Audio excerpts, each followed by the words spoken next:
Hello guys. Now we are entering into most beautiful and higher career opportunity growth chapter, that is social responsibility of a business and business ethics. मैंने ऐसा क्यों बोला कि higher career growth chapter है? अब तुम्हें ऐसा लगता होगा कि business study is all about theory and we need to cram it and then write the exam, right? But ऐसा नहीं है. In business studies, you are studying those terminologies, those words which will be helpful in your career, and this chapter is one of them. मतलब सारे ही chapter important है. Unless until you have that business terminologies in your brain, you can't survive. आपको पहले पता होना चाहिए. And social responsibility of business and business ethics में सबसे पहले मैं आपको एक ओवरव्यू देना चाहूंगी कि इन प्रैक्टिकल सिनेरियो आज के टाइम में बिजनेस सिर्फ और सिर्फ प्रॉफिट मैक्सिमाइजेशन का ऑब्जेक्टिव नहीं रखते हैं. Business want to survive as long as they can, और वो लंबे कब तक सर्वाइव कर पाएंगे when they are following the principle of SDG, sustainable development goal. यानी कि आज आप रिसोर्सेज को एक्सप्लॉइट कर रहे हो अपनी प्रेजेंट नीड्स एंड वांट्स को फुलफिल करने के लिए, but what about your future generation? What will be the resources left for them? तो इन सबको मद्देनजर रखते हुए हम इस चैप्टर को स्टार्ट करने वाले हैं. So I want to give you a basic idea. अब जो बिजनेस है, क्या उसका सिर्फ और सिर्फ एक एम है कि जो बिजनेस ओनर है उसको प्रॉफिट कमा के देना है, या फिर business has the responsibility to serve society as well? वैसे हमने देखा था कि बिजनेस कब स्टार्ट होता है, when the customer are in scarcity of the resources, are in the need of some products, some goods and services which are not readily available to them. हम social problems को ढूंढते हैं, उसका solution निकालते हैं, उसको एक प्रोडक्ट या सर्विस में कन्वर्ट करते हैं and charges money from the customer to fulfil their needs and want. That is the business, right? अब इसके बीच you need to earn some profit to run your business, but whether the earning profit, maximizing your profitability is the sole agenda, is the sole goal of your business? No. You have to cater. You are living in a society. आप एक society में रह रहे हैं जहाँ पे आपको सर्व करना पड़ेगा अपने बहुत सारे स्टेक होल्डर्स को. बिजनेस के लिए उसका stakeholder, point to be noted, I am using the word stakeholder, not the shareholder. Shareholder is one of the business society member of a group, but stakeholder में अपने बहुत सारे members आ जाते हैं, जैसे कि customer, supplier, investor, owner, employees. सब कोई जो कि अपने बिजनेस से जुड़ा है directly and indirectly, they all are stakeholders to our business. Whosoever is interested in our activities, our business activities, is the part of our stakeholders. तो हम थोड़ा सा कॉन्सेप्ट को बिल्ड करते हैं. आज का जो सेशन है वो देखोगे तो बहुत बहुत ज्यादा अच्छा रहेगा, because this will be the concept building session for us. Then we will move to the book formally as we read in previous session also. So this time I have the ppt for you. So the ethical imperative, ये क्या है? बहुत important है. That business social responsibility, social responsibility, business social responsibility या corporate social responsibility हमारे लिए बहुत ज्यादा ही इंपॉर्टेंट है. क्यों है? क्योंकि now businessman are thinking beyond the profit. Now businessman are thinking beyond the profit. तो अब बियॉन्ड प्रॉफिट में अपने कौन कौन आएंगे? अब जो ये बिजनेस को रन करने की अप्रोच है वो आपकी होनी चाहिए customer centric approach, stakeholder centric approach. And stakeholders में कौन कौन आ जाता है? We have the owners and shareholder, then we have employees. Employees को क्या चाहिए कि उनको टाइम पे क्या मिल जाए? उनकी सैलरी मिल जाए. कंज्यूमर को क्या चाहिए कि जो प्रोडक्ट एंड सर्विसेज वो चाहते हैं अच्छी क्वालिटी के सही प्राइस पे उनको मिल जाए. जैसे कोई बिजनेस एडवर्टीजमेंट करता है तो वो मिसलीडिंग ना हो, कोई आपका प्रोडक्ट है वो मिलावटी ना हो. गवर्नमेंट को क्या चाहिए? Business is earning profit, then business should also contribute to the tax. ठीक है. फिर उसके बाद एनवायरमेंट. एनवायरमेंट में एक केमिकल फैक्ट्री है तो हम उससे एक्सपेक्ट करेंगे कि जो वो केमिकल फैक्ट्री है वो एनवायरनमेंट में बहुत ज्यादा पोल्यूशन ना फैलाए, whether it be water pollution, whether it be soil pollution, whether it be noise pollution, whether it be air pollution, it can be, right? फिर उसके बाद सोसाइटी एट लार्ज। अब सोसाइटी एट लार्ज कैसे, जहाँ पे जिस कम्युनिटी में जिस जगह पे एक बिजनेस को खड़ा करना है, उसकी नींव रखनी है, फाउंडेशन रखनी है, तो वहां पे at least you should have the basic resources. For example, you are setting up a industry into a village, but in village you first need to ensure that that village has the electricity, that village has the water, that village has the power, that village has the workers. Even you are the area in which you are setting up your business, you are employing those people also, right? So you are also creating employment opportunity for the society at large. तो यहाँ पे क्या बोला कि जो stake holder centric approach है, उसमें हम सभी के इंटरेस्ट का ध्यान रखते हैं, whether they be investor, whether they be owner, whether they be employees, whether they be consumer, whether they be society at large, whether they be environment and whether it be government. ठीक है, तो we are not just concerned with our owner to give it the profit। Then we have, अब एक एक करके समझते हैं कि responsibility towards owner and shareholders क्या है, शेयर होल्डर्स क्या है। तो सबसे पहले, मैंने अगर बिजनेस में पैसा लगाया तो आई विल एक्सपेक्ट कि मेरे को उस पर आरओआई मिले, रिटर्न ऑन इन्वेस्टमेंट मिले। मैंने जितना पैसा लगाया एटलीस्ट कुछ तो उसका मुझे प्रॉफिट हो। ऐसा ना हो मैंने पैसा भी लगा दिया एंड गुड्स एंड सर्विसेज बिके नहीं एंड मैं लॉस में जा रही हूँ, मेरे खर्चे पे एक्सपेंस हो ही जा रहा है, but I am not earning that revenue to cover my expense also.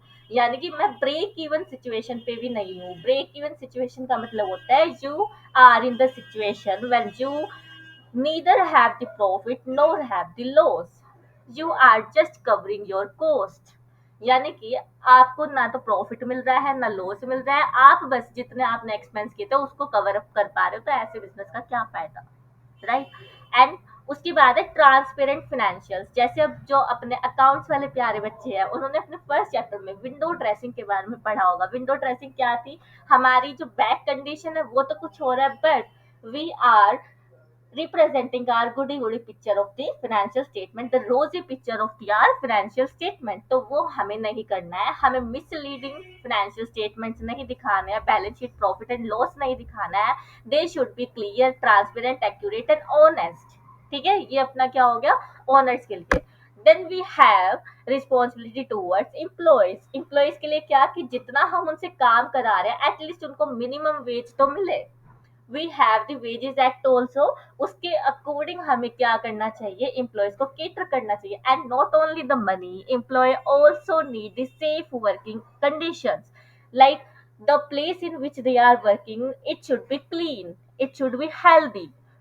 Then we have growth opportunities, that is आप एक कुएं के मेंढक बन के ना रहो, आपको एक पर्टिकुलर काम आता है, that is okay, but what about your growth, what about your skill enhancement, what about improvements you can bring into your present condition। Then the respect and right, ऐसा ना हो कि आप एक वर्कर से काम करा रहे हो, वो लेबर कैटेगरी में है, तो you are disrespecting that, but they are the part of our business. कोई भी काम बड़ा या छोटा नहीं होता है, they are equally contributing to our business. Then we have responsibility towards consumer. अब कंज्यूमर क्या चाहेगा, आप क्या चाहोगे कि आपका जो प्रोडक्ट है वो अच्छी क्वालिटी का हो, फेयर प्राइस हो, ऑनेस्ट मार्केटिंग को, यानी मिसलीडिंग ना हो। एडवर्टीजमेंट में तो बहुत बढ़ चढ़ के बताया था कि this product has this feature that feature, but जब हमने एक्चुअली उसको परचेज किया तो उसमें वो फीचर्स थे ही नहीं। That will be the unfair trade practices.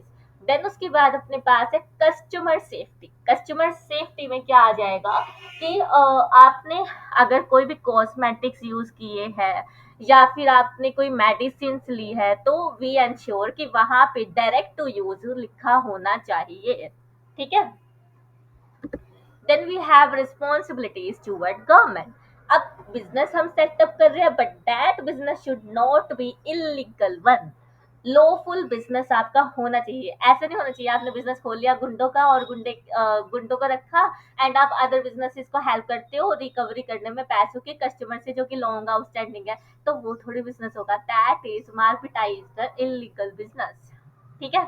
तो एक बिजनेस की रिस्पॉन्सिबिलिटी क्या है, जितने भी गवर्नमेंट ने रूल्स एंड रेगुलेशन बनाए हैं, लॉज बनाए हैं, उसको क्या करे, वो फॉलो करे and then honest in paying the tax and also support the public policies so that our society can also progress with progress of the business. Then not only the humans having the right to the life, humans having the right to clean environment, the animals also have the right, our plants also have the right। हम business को इतना ज्यादा आगे बढ़ा रहे हैं कि जो हमारे फॉरेस्ट है उनको हम क्या कर रहे हैं, कट डाउन कर रहे हैं, डिफोरेस्टेशन कर रहे हैं, ऑक्सीजन लेवल अपना घट रहा है, ओजोन लेयर तक में होल्स हो गए हैं। तो इस तरीके से बिजनेस करो कि आपका जो बिजनेस है वो पोल्यूशन फ्री हो। आपको एनवायरनमेंट को क्या करना है, प्रोटेक्ट करना है। पोल्यूशन कंट्रोल इक्विपमेंट्स आप लगाओ अपनी फैक्ट्री में। वेस्ट मैनेजमेंट, जैसे आपकी बायोडिग्रेडेबल प्रोडक्ट्स है तो उनके लिए आप न्यू इको फ्रेंडली R&D करो, रिसर्च एंड डेवलपमेंट, जिससे कि आप उसको डिस्पोज कर सको इन अ फ्रेंडली मैनर। वो वेस्ट की जगह प्लांट्स के लिए क्या बन जाए, फर्टिलाइजर बन जाए to grow them more. Then we have investing on community responsibility towards society at large। इसमें क्या है, अब आपने देखा होगा कि जो रियलायंस है उनमें नीता अंबानी जी की क्या है, एक फाउंडेशन है जिसमें कि वो स्पोर्ट्स एंड कल्चर को प्रमोट करती है। तो we have that kind of trust, that kind of foundations which business establish for the society। For example, they support education, then advance healthcare, then promote rural development, and then generate the employment। Then we have what future responsibility we have. We are consuming the product today, but the resources should have to be available to our future generation also। जितना हम आज resources को use करें, मान लो हमने एक plant काटा तो वी शुड एंश्योर कि हम दो प्लांट वहां पे लगाए। एक प्लांट, एक ट्री हमने काट दिया अपने रिसोर्स के लिए, अपने प्रोडक्ट को मैन्युफैक्चर करने के लिए, सो वी शुड एंश्योर कि हम वहां पे दो या तीन plants लगा के आए। We have that responsibility। If we are taking resources from our nature, we should give back to it also, right? So that was the social responsibility, that was the overview of the CSR, corporate social responsibility। We are going to study it in a detailed manner। अब देखो, अब इतना सारा हम काम करेंगे, free में education देंगे, सोसाइटी को प्रमोट करेंगे, हेल्थ केयर में करेंगे, ठीक है, देन उसके बाद एम्प्लॉयज का भी ध्यान रखेंगे, एनवायरनमेंट के लिए अलग से इक्विपमेंट लगाएंगे। इक्विपमेंट वैसे मैं लगाती ना लगाती कोई फर्क नहीं पड़ रहा था, मेरा तो गुड्स एंड प्रोडक्ट बन रहा था, बिक भी रहा है। But due to CSR I have to spend some equipment money on the pollution control equipments। Then उसके बाद मुझे गवर्नमेंट को टैक्स भी भरना है, लॉस को भी मुझे क्या करना है, कंप्लाई करना है। उसके बाद कंज्यूमर का भी मुझे ध्यान रखना है, कंज्यूमर के साथ साथ मुझे एम्प्लॉयज का भी ध्यान रखना है कि हेल्दी हाइजीनिक एनवायरनमेंट उन्हें मिले, उन्हें रीजनेबल पे मिले, कंपनसेशन मिले उनके काम का।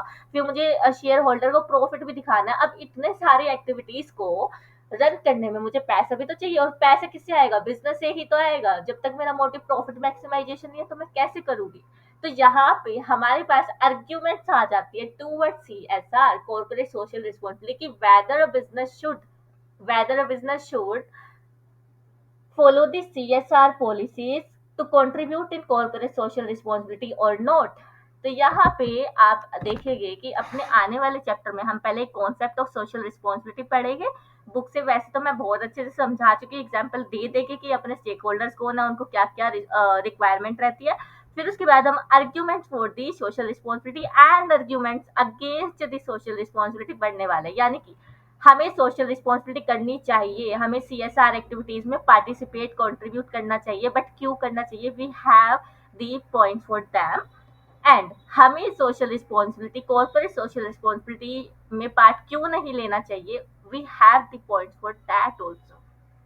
So we will be going into study them in the next session, but let me go through you once with the concept of social responsibility from the book। Right, आपको concept तो at least समझ आ गया होगा Now, for the sake of simplicity, for the sake of language in hand, we are reading the book. Social responsibility में social responsibility of a business refers to its obligation, यानी कि इसका कर्तव्य है, उसकी लाइबिलिटी है to take those decision and perform those action which are desirable in terms of objectives and value of our society.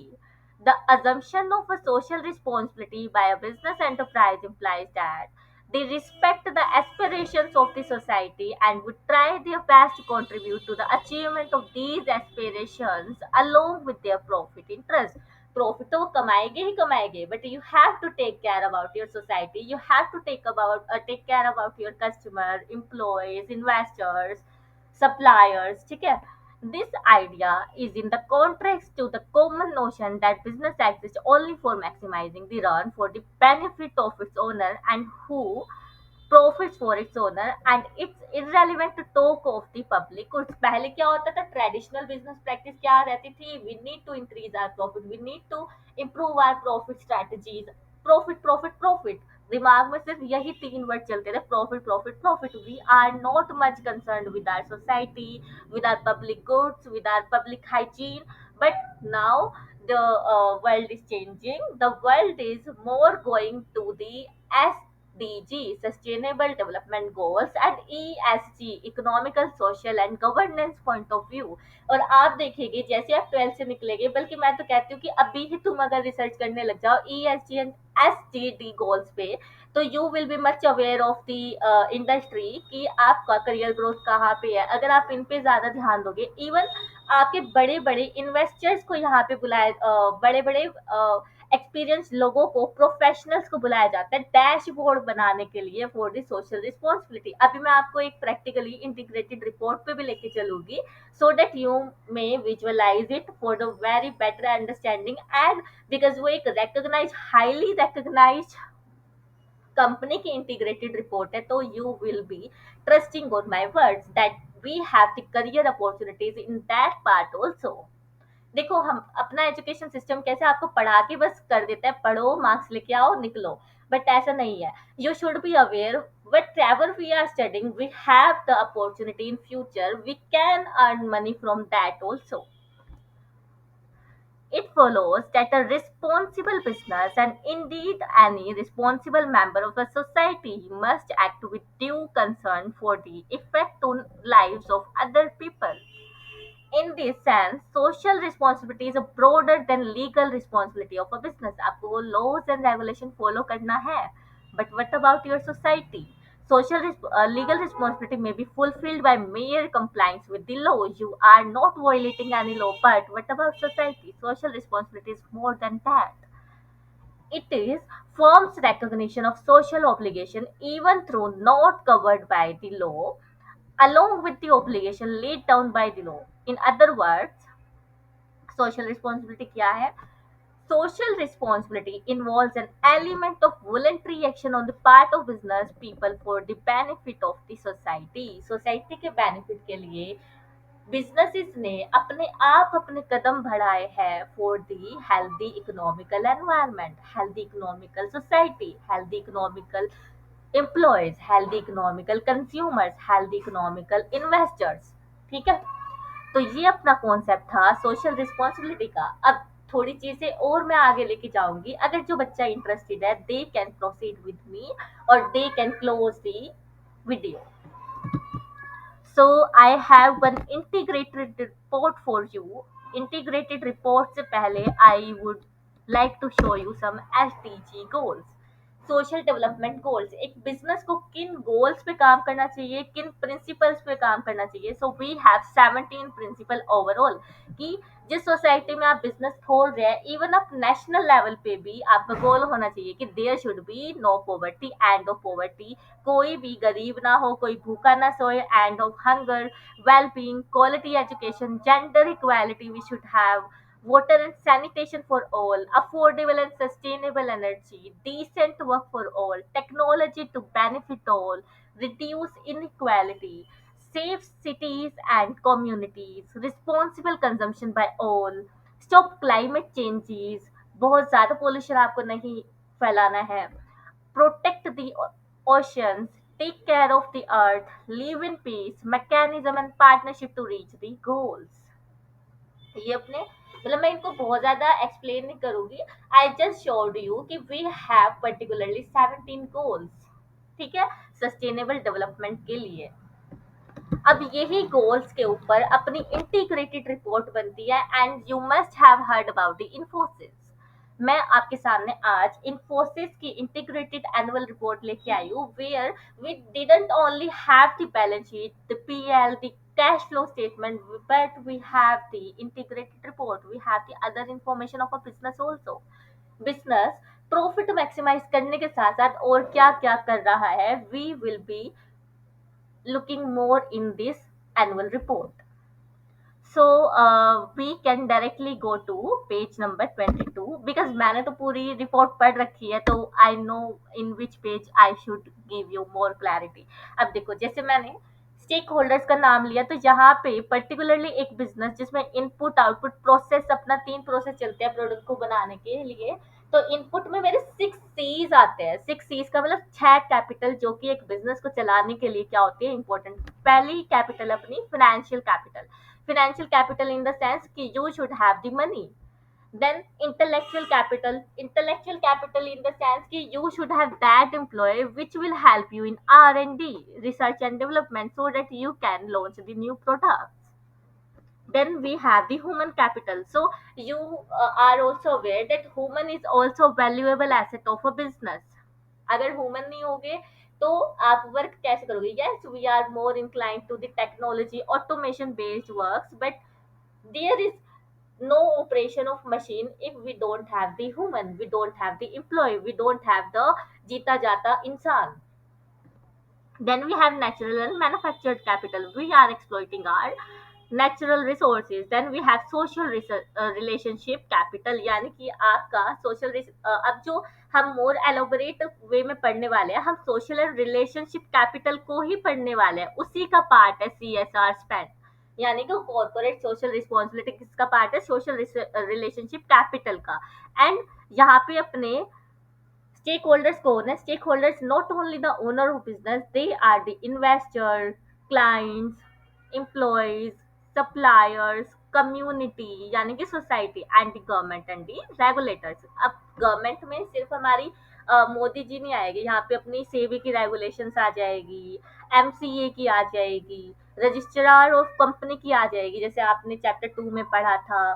ठीक है, एंड अदर लॉज भी आ जाएंगे, लेबर लॉज यहाँ पे आ जाएंगे.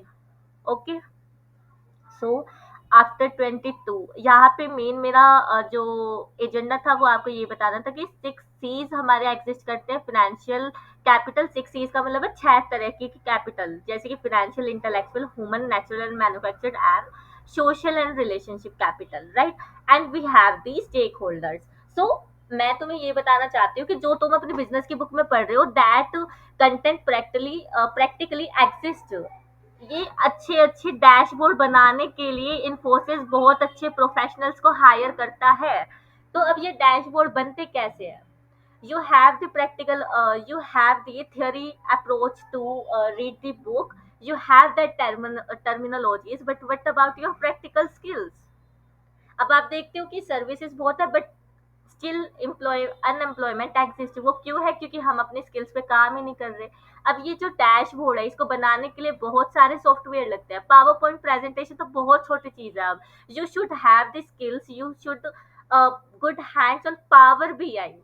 पावर बीआई हमें अच्छे अच्छे डैशबोर्ड बना के देता है. ओरेकल, ओरेकल से हम रिपोर्ट्स निकाल के दे सकते हैं, जो रिपोर्ट जनरेट करके दे सकते हैं, analytical report I can say. And उसके बाद अपने पास एक्सेल तो है ही है, पिवट टेबल एंड स्लाइसर लगाने के लिए, एडवांस फिल्टर टूल्स है स्लाइसर्स अपना.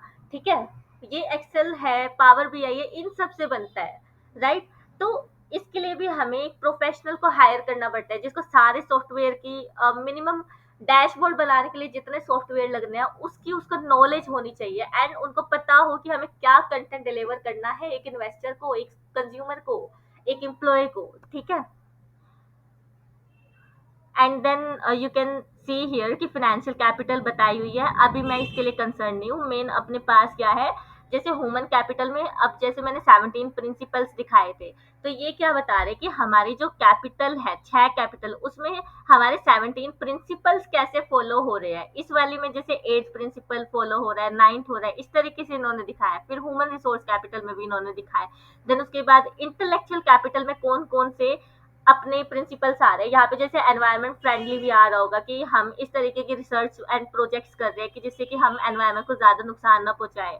ठीक है, प्रोटेक्ट इन्वायरमेंट वाला गोल यहाँ पे आ रहा है। देन नेचुरल कैपिटल में तो सारे ही प्रिंसिपल्स ऑलमोस्ट कवर अप हो ही जाते हैं, because we are more concern with protecting the environment with giving the healthcare and hygienic environment to our customer, our employees, our environment, animals, plants। ठीक है, then we have manufactured capital, जहाँ पे अपना बड़े बड़े इंफ्रास्ट्रक्चर्स आ जाते हैं, plant and machineries आ जाती है। Then we have social responsibility relationship capital. Social responsibility relationship capital में बहुत चीजें आ जाती है, जैसे कि स्प्रिंग बोर्ड यहाँ पे है। देन उसके बाद tag for the goods, goods को आपको कैसे यूज करना है। Then CSR in EMEA region, and then CSR in APAC region. फिर इन्फोसिस साइंस फाउंडेशन, ये किस में मदद करती है, एजुकेशन में मदद करती है। Then your CSR customer relation, social responsibility with the supplier also.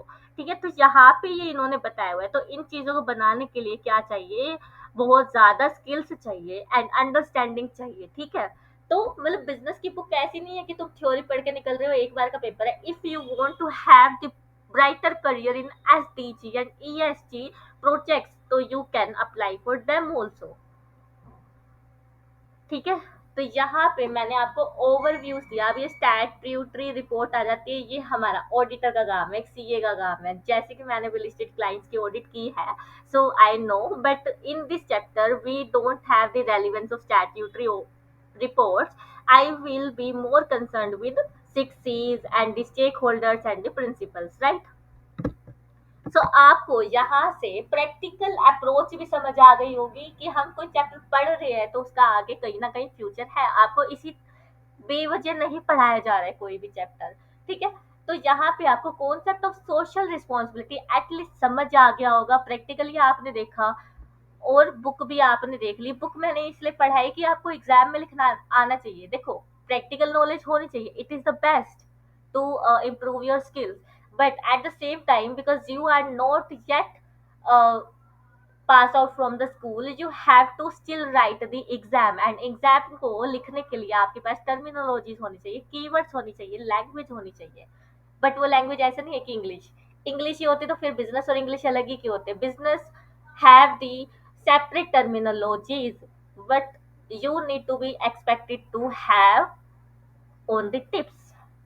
सो वैसे तो एक दो बार इस वीडियो को ही देख लेना, बुक को रिवाइज करने की बिल्कुल भी जरूरत नहीं है। अगले सेशन से मैं जरूर बोलूंगी कि रिवाइज भी करना है, याद भी करना है। इनफैक्ट मैं अपने साथ आपको याद कराने वाली हूँ। So I think this will be a helpful and an interesting session for you guys।